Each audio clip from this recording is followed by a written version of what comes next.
नमस्कार दोस्तों। जैसा कि हमें पता है कि हम लोग थर्ड यूनिट पे चल रहे हैं। थर्ड यूनिट हमारी नेटवर्क लेयर के ऊपर बेस्ड है और हमने कल देखा कि किस तरीके से हमारा जो नेटवर्क लेयर है वो काम कर रहा है। यानी कि नेटवर्क लेयर पे जो दो इम्पोर्टेंट वर्क यूज होते हैं वो है आपका राउटिंग एंड स्विचिंग। और दूसरी जो बात है वो ये है कि जो हमारा नेटवर्क लेयर है वो नेटवर्क लेयर वो यूज उसमें जो डाटा जो है वो पैकेट के फॉर्म में होता है। ठीक है ना। यानी दो चीजें जो इंपॉर्टेंट है नेटवर्क लेयर के बारे में वो क्या कि कौन कौन सी टेक्निक यूज होती है। तो आपका स्विचिंग एंड राउटिंग। कौन सी डिवाइस यूज होती है नेटवर्क लेयर पे तो हम कहेंगे कि राउटर। और डाटा हमारा किस फॉर्म में होता है नेटवर्क लेयर पे तो वहां पे जो हमारा आंसर होगा वो आंसर होगा हमारा पैकेट। ठीक है। तो ये तीन चीजें अपने दिमाग में रखिए और आइए आज हम एक नए प्रोटोकॉल को देखते हैं। ठीक है। ये नया प्रोटोकॉल कि ये क्या है। तो आज का दोस्तों जो हमारा टॉपिक है या जो हम जिस प्रोटोकॉल के बारे में अ, अ, कहें कि हम जो डिस्कस करने जा रहे हैं वो है हमारा पॉइंट टू पॉइंट नेटवर्क या फिर कहें पॉइंट टू पॉइंट प्रोटोकॉल जिसको हम पीपीपी भी कहते हैं। ठीक है दोस्तों। तो आइए देखते हैं कि ये प्रोटोकॉल है क्या और इसको पीपीपी प्रोटोकॉल यानी पॉइंट टू पॉइंट प्रोटोकॉल क्यों कहते हैं। पहली बात दोस्तों तो मैं आपको ये समझाना चाहता हूँ कि पॉइंट टू पॉइंट एक्चुअल में होता क्या है। ठीक है। यानी कि पॉइंट टू पॉइंट हम नेटवर्किंग के फील्ड में किसे कहते हैं। ठीक है ना। तो पॉइंट टू पॉइंट नेटवर्क का मतलब क्या होता है कि अगर आपका एक सेंडर है मतलब दो सिस्टम है या दो स्टेशन है। समझिएगा ये आपके दो स्टेशन हैं तो इनके बीच में एक फिक्स्ड चैनल को अलोकेट किया गया है। ठीक है ना। यानी कि इस स्टेशन का जो भी डाटा सेंड होगा वो इसी चैनल के थ्रू होगा और यहाँ से भी जो सेंड होगा वो केवल इसी फिक्स चैनल के थ्रू सेंड होगा। और अगर इसमें कोई प्रॉब्लम अगर आ जाती है तो भी जब तक इस पर्टिकुलर लिंक को हम ट्रबल शूट नहीं करते तब तक जो है डाटा जो है वो सेंड मतलब कि दोनों के बीच में कम्युनिकेशन जो है वो रुका रहेगा। ठीक है। ये पॉइंट टू पॉइंट कनेक्शन होता है। ठीक है ना। मैंने आपको पहले भी बताया था कि अगर कनेक्शंस की बात करें फर्स्ट यूनिट में हम लोगों ने डिस्कस किया था कि अगर हम कनेक्शन की बात करें तो हमारे कनेक्शन दो टाइप के होते हैं। एक होता है आपका पॉइंट टू पॉइंट और एक होता है आपका पॉइंट टू मल्टी पॉइंट। ठीक है दोस्तों। तो आइए अब हम आगे देखते हैं कि आगे क्या है। एक सेकेंड दोस्तों। हाँ। तो पॉइंट टू पॉइंट प्रोटोकॉल को देखने के लिए हम कुछ डिफिनीशंस दी हुई है। आइए पहले हम उस डिफिनीशंस को देख लेते हैं। तो जैसा कि देखिए यहाँ लिखा हुआ है कि point to point was devised by IETF जिसका फुल फॉर्म है internet engineering task forces to create a data link protocol for point to point lines that can solve all the problem present in SLIP. ठीक है।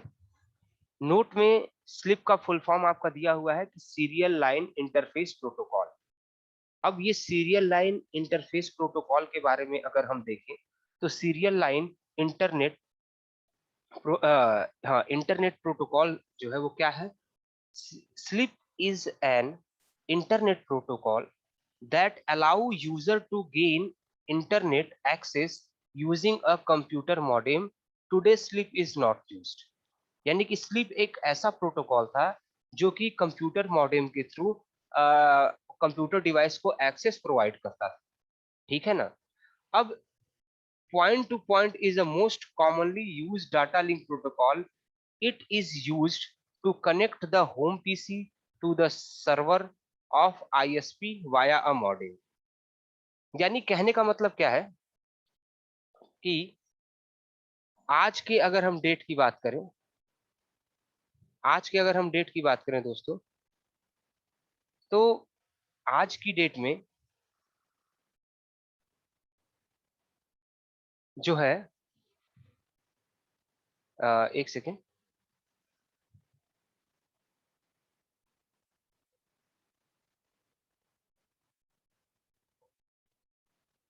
Second, एक second दोस्तों। हाँ दोस्तों, अगर आज की डेट की हम बात करें तो पहले हमारा जो यूज होता था वो हमारा यूज होता था स्लिप, ठीक है ना।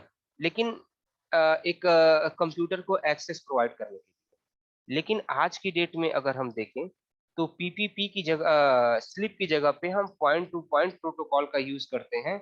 और मोस्टली होम की पीसीज यानी एक होम नेटवर्क में को आईएसपी सर्वर से कनेक्ट करने के लिए मॉडेम के थ्रू हम इसका यूज करते हैं, ठीक है। आगे देखिए क्या लिखा हुआ है। अ point to point connection is one of the most common type of WAN connection. Point-to-point connections are used to connect LANs to service provider WAN and to connect LAN segment within a organization network. ठीक है, यानी कि point to point network का जो main use कहाँ पे हो रहा है कि हम क्या कहते हैं कि किसी भी आ, आ, किसी भी लैन को सर्विस प्रोवाइडर के साथ किस तरीके से कनेक्ट करें, ठीक है। यानी कि अगर हम दूसरे वर्ड में कहें तो मैं आपको थोड़ा फिगर के थ्रू समझाना चाहूंगा, एक सेकेंड। आपका हाँ, क्या कहते हैं इसको, अ,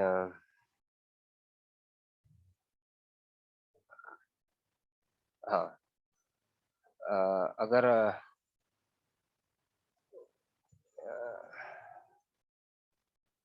हाँ, तो पॉइंट टू पॉइंट कनेक्शन की अगर हम बात करें तो सपोज कीजिए कि ये आपका एक सर्विस प्रोवाइडर है जिसको हम क्या कह रहे हैं, एक सेकेंड,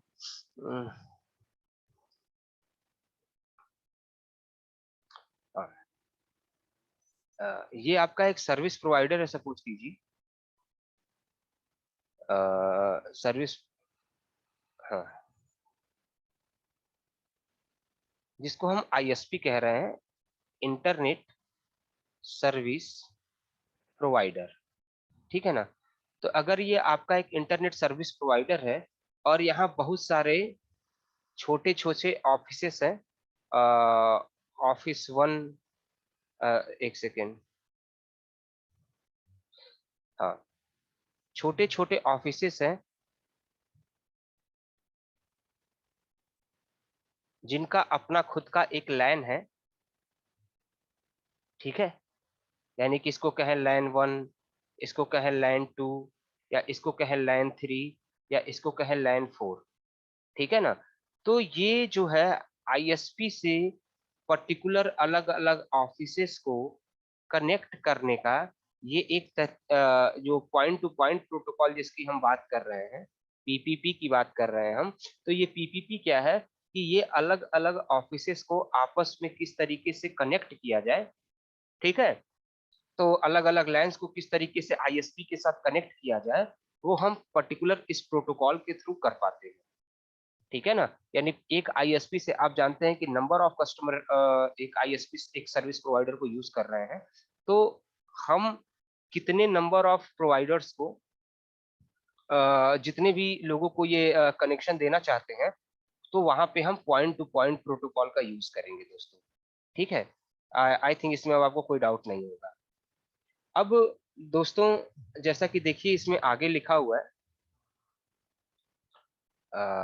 हाँ, जैसा कि देखिए दोस्तों इसमें आगे लिखा हुआ है कि a point to point connection is one of the most common type of वैन connection. PPP connection are used to connect LANs to service provider WAN and to connect LAN segment within an organization network. A LAN to WAN point-to-point connection is also referred to a serial connection or leased line connections. Lease line connection का मतलब होता है वो connection जिसके लिए हम पे करते हैं, ठीक है, इसीलिए जिसको हम लीज पे लेते हैं इसीलिए हम उसको लीज लाइन कनेक्शन भी कहते हैं।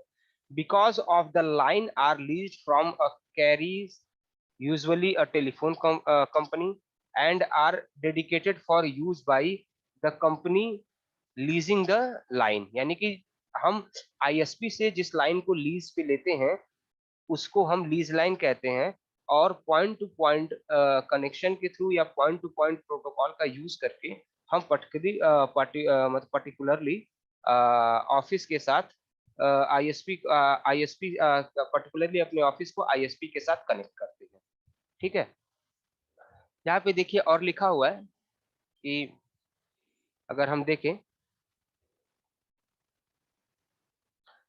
कि simply when you establish a connection to your ISP यानी internet service provider through a modem, the connection between the ISP and your make up 2 points on the network. Therefore, the protocol that is used for establishing this connectivity between the two of your you is the point to point protocol or the PPP, ठीक है। Note में देखिए यहाँ लिखा हुआ है कि the difficult serial encapsulation method when you connect two Cisco routers in SDLC, this means Cisco SDLC can only work with other Cisco device, ठीक है ना। यानी कि यहाँ पे एक छोटा सा बता रहा है कि सिस्को डिवाइस जो है वो अगले सिस्को डिवाइस के साथ ही कनेक्ट होता है, ठीक है। तो अगर हम कुल मिला के दोस्तों अगर हम बात करें तो सिंपल कहने का मतलब क्या है कि हमारा जो पॉइंट टू पॉइंट कनेक्शन है वो आईएसपी को, ठीक है, अपने कस्टमर के साथ जो कि लीज लाइन आईएसपी से ले रहा है उसको कनेक्ट करता है और उनके बीच में डाटा को ट्रांसफर करने के लिए यूज हो करता है, ठीक है दोस्तों। तो ये चीज आपको समझ में आ गई होगी। आइए अब आगे देखते हैं। यहाँ पे देखिए अभी जैसा कि हमने डिस्कस किया कि पॉइंट टू पॉइंट कनेक्शन में क्या होता है कि सिस्को जो सिस्को की हमने बात की थी तो सिस्को जो है वो सिस्को कंपनी के डिवाइसेस के साथ ही कनेक्ट होते हैं। हाउएवर देखिए यहाँ पे लिखा हुआ है कि when you need to connect to a non Cisco router you should use PPP encapsulation. अगर आप एक सिस्को राउटर को नॉन सिस्को राउटर के साथ कनेक्ट करना चाहते हैं तो वहां पे आपको क्या करना होगा कि पीपीपी इनकैप्सुलेशन का यूज करना होगा, ठीक है ना। आगे देखते हैं क्या लिखा हुआ है। PPP can be used over twisted pair, fiber optic line, and satellite transmission. PPP provides transport over ATM, frame relay, ISDN and optical links, ठीक है ना। तो इतने सारे मीडियम हैं जिसके थ्रू या फिर कहें कि वायर्ड मीडियम गाइडेड मीडियम है। अब गाइडेड मीडियम में भी मैंने आपको बताए थे कि कई सारे हैं, ट्विस्टेड पेयर है, फाइबर ऑप्टिक है, या फिर अगर हम अनगाइडेड की बात करें तो सैटेलाइट ट्रांसमिशन है। हम इन सब जगहों पे पीपीपी का यूज करते हैं, ठीक है दोस्तों। तो इसमें कंफ्यूज होने की जरूरत नहीं है। आइए अब हम आगे चलते हैं। हम पीपीपी के सर्विसेज के बारे में अगर देखें कि पीपीपी हमें कौन कौन सी सर्विसेज प्रोवाइड करता है तो आइए देखते हैं कि कौन कौन सी सर्विसेज हमें पीपीपी प्रोवाइड कर रहा है। तो यहाँ देखिए लिखा हुआ है कि the main services provided by point to point protocol are. तो सबसे पहला क्या है, defining the frame format of the data to be transmitted. यानी कि ये पहले फ्रेम फॉर्मेट को डिफाइन करता है डाटा को ट्रांसमिट करने से पहले, ठीक है ना। या फिर ये कहें कि ट्रांसफर जो भी डाटा ट्रांसफर किया जाता है सबसे पहले वो इसके फ्रेम को डिसाइड करता है कि किस तरीके का फ्रेम होगा जो कि पर्टिकुलर नेटवर्क में ट्रांसफर किया जाएगा। ठीक है दोस्तों। उसके बाद दूसरे पॉइंट की अगर हम बात करें तो जैसा कि लिखा हुआ है, defining the procedure of establishing link between two point and exchange data. ठीक है, यानी कि दो पॉइंट के बीच में पहले लिंक को इस्टेब्लिश करता है, देन उसके बाद से डाटा को एक्सचेंज किया जाता है। ठीक है ना, पहले लिंक इस्टेब्लिश होती है, देन उसके बाद से डाटा को चेंज किया जाता है। ठीक है, ये हमारा काम कौन करता है? पीपीपी। इसके बाद से अगर हम तीसरी चीज को देखें तो जैसा कि लिखा हुआ है, starting the method of encapsulation of network layer data in the frame. ये नेटवर्क लेयर के डाटा को इनकैप्सुलेट करता है, ठीक है, फ्रेम में। ठीक है, मतलब कुल मिला जुला के ये नेटवर्क लेयर का से जो डाटा आता है उसको वो फ्रेम में कन्वर्ट करता है या इनकैप्सुलेट करता है। ठीक है, ये भी काम आपका पीपीपी का ही है। उसके बाद से अगर हम अगला देखें तो जैसा कि लिखा हुआ है कि starting authentication rule of the communicating devices. ये डिवाइसेस को ऑथेंटिकेशन भी प्रोवाइड करता है। ठीक है, यानी कि पीपीपी प्रोटोकॉल की बात करें तो नंबर ऑफ डिवाइसेस जो कि एक लैन में कनेक्टेड हैं, ये उनको ऑथेंटिकेशन प्रोवाइड करने का भी काम करता है। ठीक है बच्चों, अगला अगर हम देखें तो जैसा कि लिखा हुआ है, providing address for network communication. यानी डिवाइसेस को कम्युनिकेट करने के लिए, एक नेटवर्क में कम्युनिकेशन करने के लिए ये एड्रेस भी प्रोवाइड करता है। इसके अलावा क्या करता है ये? Providing connection over multiple link. ठीक है ना, ये मल्टीपल लिंक में कनेक्शन भी प्रोवाइड करता है। और अगर हम लास्ट पॉइंट देखें तो जैसा कि लिखा हुआ है, supporting a variety of network layer protocols by providing a range OS services. ठीक है, तो ये सारी सर्विसेज थी जो पीपीपी के बारे में हमने देखी। ठीक है, आइए आगे देखते हैं और कौन कौन सी चीजें। हाँ, अगर हम कंपोनेंट की बात करें पीपीपी के, ठीक है दोस्तों, अगर हम पीपीपी के कंपोनेंट की बात करें तो जैसे देखिए यहाँ पे लिखा हुआ है, point to point protocol is a layered protocol having 4 component. 4 component हमारे पॉइंट टू पॉइंट प्रोटोकॉल में यूज किए जाते हैं। वो कंपोनेंट हमारे कौन कौन से होते हैं, आइए उसको देख लेते हैं। तो सबसे पहले बात करें तो इनकैप्सुलेशन कंपोनेंट होता है और डाटा इनकैप्सुलेशन होता है। ठीक है ना, इन डाटा को इनकैप्सुलेट करता है। दूसरा लिंक कंट्रोल प्रोटोकॉल होता है। ठीक है ना, तीसरा ऑथेंटिकेशन प्रोटोकॉल होता है और चौथा नेटवर्क कंट्रोल प्रोटोकॉल होता है। ठीक है ना, लिंक कंट्रोल प्रोटोकॉल का आपको पता है कि इसका काम क्या है? एरर को मैनेज करना, फ्लो को कंट्रोल करना। ऑथेंटिकेशन प्रोटोकॉल का काम क्या है? कि पर्टिकुलर जो हमारी डिवाइसेस हैं उसको ऑथेंटिकेशन प्रोवाइड करना कि पर्टिकुलर वो किसी भी नेटवर्क में अपने आप को मैनेज करे। मतलब कि ऑथेंटिकेशन प्रोटोकॉल की बात करें तो ऑथेंटिकेशन प्रोटोकॉल वो प्रोटोकॉल होते हैं जो कि अ, अगर हम कहें कि किसी भी नेटवर्क में किस तरीके से मैंने कोई भी डिवाइस अगर किसी लैन में कनेक्ट होना चाहता है तो वो उसको ऑथेंटिकेशन प्रोटोकॉल करता है, और नेटवर्क को कंट्रोल प्रोटोकॉल क्या करता है? हमारे नेटवर्क को मैनेज करता है। ठीक है दोस्तों, तो आई थिंक इसमें आपको कोई प्रॉब्लम नहीं होगी।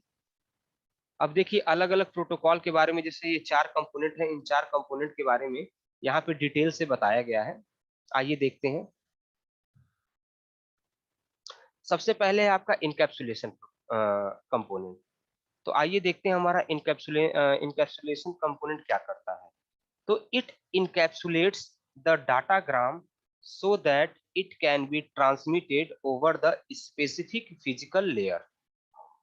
ठीक है, in other word, data encapsulations is a method used to encapsulate multi-protocol datagram. Different network layer protocols are simultaneously transported and encapsulated over the same link. The flexibility of the PPP design enable it to be compatible with most supporting network devices. ठीक है, वहीं अगर हम देखें कि link control protocol यानी कि एलसीपी की बात करें तो ये क्या करता है, it is responsible for establishing, configuring, testing, maintaining and transmitting link from transmission for transmission. It also imparts negotiations for setup of options and use of features by two end point of the link। ठीक है, वैसे ही अगर authentication protocol की बात करें तो जैसा कि लिखा हुआ है कि this protocol authenticate end point for user of services। The two authentication protocol of PPP, password authentication protocol, challenge handshake authentication protocol। ठीक है, तो जहां पे अगर हम बात करें इन दोनों की ऑथेंटिकेशन प्रोटोकॉल में, जैसा कि इन्होंने दिखाया कि दो तरीके के ऑथेंटिकेशन जो अगर पॉइंट टू पॉइंट की बात करें तो यहाँ पे दो तरीके का ऑथेंटिकेशन प्रोटोकॉल यूज किया जा रहा है। ठीक है ना, तो ये जो दो तरीके का ऑथेंटिकेशन प्रोटोकॉल यूज किया जा रहा है, ये दो तरीके का ऑथेंटिकेशन प्रोटोकॉल है क्या, कौन कौन सा, एक आपका है पासवर्ड ऑथेंटिकेशन प्रोटोकॉल जिसमें पासवर्ड का यूज किया जा रहा है, और एक आपका चैलेंजेस हैंडशेक ऑथेंटिकेशन प्रोटोकॉल है। ठीक है ना, तो किस तरीके से हैंडशेक के थ्रू वो ऑथेंटिकेशन प्रोवाइड कर रहा है। तो आइए सबसे पहले देखते हैं पासवर्ड प्रोटोकॉल यानी पासवर्ड ऑथेंटिकेशन प्रोटोकॉल के बारे में पहले हम देखते हैं। तो इसमें दो स्टेप जो है इसमें यूज किए जाते हैं। पहला स्टेप जैसा कि लिखा हुआ है, user name and password is provided by the user who want to access a system. यानी कि नॉर्मल सिंपल तरीका जो हम लोग भी यूज करते हैं कि अगर हम किसी भी डिवाइस में एक्सेस करना चाहते हैं तो वहां पे हम यूजर आईडी और पासवर्ड यूज करते हैं। क्या करते हैं दोस्तों, यूजर आईडी और पासवर्ड का हम यूज करते हैं। दूसरा लिखा हुआ है, the system check the validation of user name and password and either accept or deny the connection. यानी सिंपल तरीके से अगर हम ऐसे समझने की कोशिश करें तो सबसे पहले क्या है कि सपोज कीजिए अगर हमारा ये सिस्टम है, ठीक है ना, तो हम यहाँ पे पासवर्ड और यूजर आईडी ये हम इंटर करते हैं यहाँ पे। अब मशीन उसको चेक करता है, क्या करता है, चेक करता है कि जो पासवर्ड और यूजर आईडी यानी कि ये दोनों जो है ये वैलिड है कि नहीं, ये वैलिड है कि नहीं। अगर वैलिड है यानी कि यस या नो, अगर यस है तो एक्सेप्ट करता है रिक्वेस्ट को, ठीक है ना, और अदरवाइज अगर नो है तो ये डिनाई करता है। तो इस तरीके से हमारा जो ऑथेंटिकेशन प्रोटोकॉल का जो पहला पार्ट है यानी कि पासवर्ड ऑथेंटिकेशन प्रोटोकॉल, वो हमारा इस तरीके से वर्क करता है। सिंपली एक यूजर आईडी पासवर्ड है, यूजर आईडी पासवर्ड हमने डाला, यूजर आईडी पासवर्ड अगर आपका एक्सेप्ट कर रहा है, मैंने चेक करने के बाद अगर वो यस से सही है तो वो आपको एक्सेप्ट करके आपको एक्सेस प्रोवाइड करेगा, और अगर वो सही नहीं होता है तो वो आपके एक्सेस को डिनाई कर देगा। ठीक है दोस्तों, तो ये चीज होप सो आपको समझ में आ गई होगी। इसके बाद से दोस्तों जो हमारा अगला है वो है CSAP। CSAP का मतलब क्या था कि चैलेंज हैंडशेक ऑथेंटिकेशन प्रोटोकॉल, यानी चैलेंज हैंडशेक ऑथेंटिकेशन प्रोटोकॉल। अब आइए देखते हैं ये किस तरीके से वर्क करता है। ठीक है, तो देखिए जैसा कि यहाँ लिखा हुआ है, in CHAP method password is keeped secret, it is never sent to online. यानी इसमें क्या होता है कि पासवर्ड को ये थोड़ा सा और ज्यादा प्रोटेक्टेड है। अगर बात करें हम PAP यानी कि पासवर्ड ऑथेंटिकेशन प्रोटोकॉल से, जो चैलेंजेस हैंडशेक ऑथेंटिकेशन प्रोटोकॉल है ये थोड़ा सा और ज्यादा सीक्रेट है। तो ये इसमें क्या होता है कि इसमें पासवर्ड को सीक्रेट रखा जाता है, ऑनलाइन सेंड नहीं किया जाता। यानी जो भी पासवर्ड हम सेंड कर रहे हैं वो पासवर्ड क्या होता है, आपका सीक्रेट होता है। ठीक है ना, हम उसको ऑनलाइन सेंड नहीं करते। ठीक है बच्चों। उसके बाद से अगला जैसे कि इसमें पॉइंट लिखा हुआ है, एक सेकेंड।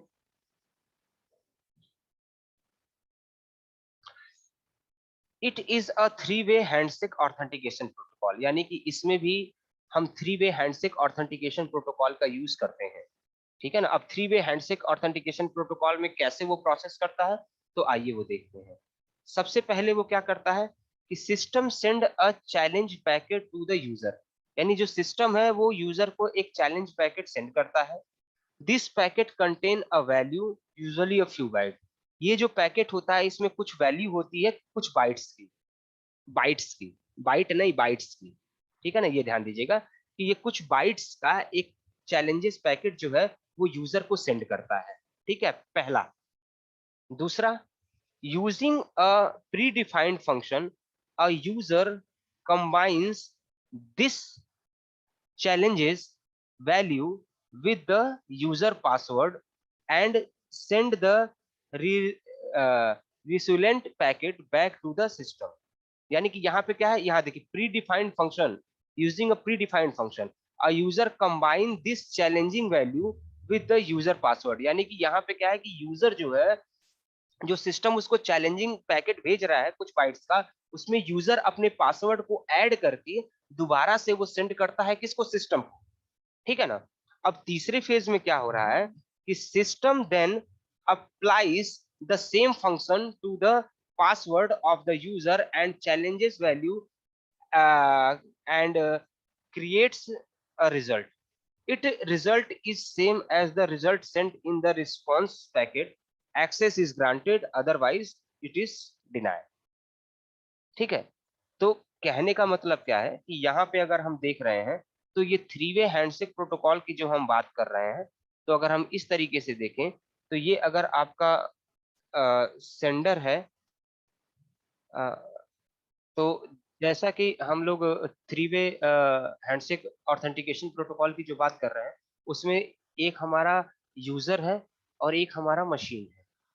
ठीक है ना, या फिर ऐसे कहें कि एक हमारा मशीन है और एक हमारा यूजर है।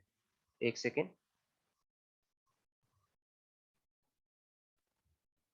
सपोज कीजिए कि हमारी मशीन और हमारा यूजर, पहले जो हमारा मशीन है वो यूजर को एक फ्यू बाइट्स का पैकेट सेंड करेगा। ठीक है। उसके बाद से जो यूजर है वो मशीन को क्या करेगा, फ्यू बाइट के साथ अपना पासवर्ड जो है वो ऐड करके भेजेगा। अगर वो सही है, अपने एंड से मशीन अपने एंड से चेक करेगा तो वो उसको एक्सेस जो है वो ग्रांट कर देगा, अदरवाइज वो उसको डिनाई कर देगा। ठीक है। तो ये तरीका है जो चैलेंज, ये जो आपका, एक सेकेंड,